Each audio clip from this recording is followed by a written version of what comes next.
এক মহিলা সাহাবী, উহুদের যুদ্ধের দিন ওনার বাবা, ভাই, স্বামী, ছেলে চারজনই শহীদ হয়েছে।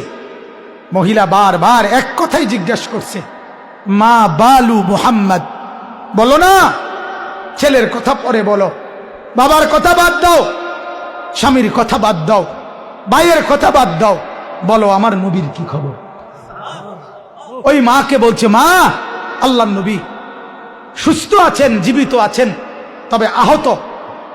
ওই মহিলা বলছে, সাহাবীরা, খোদার কসম আমার মন মানছে না, আমার একটা নজর দূর দেখতে দাও, আমি নবীজিকে একটা নজর দেখি, নয়তো আমার কলিজা ঠান্ডা হবে না। দেখছে নবীজির চেহারা মোবারকের দিকে তাকাইয়া ওই মহিলা বলছে, কুল্লু মুসিবাতিন বাদাকা জালালুন ইয়া রাসূলুল্লাহ, হে আল্লাহর নবী, খোদার কসম নবী, আপনাকে যখন দুই নয়নে দেখলাম, এবার আমার সব মুসিবত তুচ্ছ হয়ে গেল।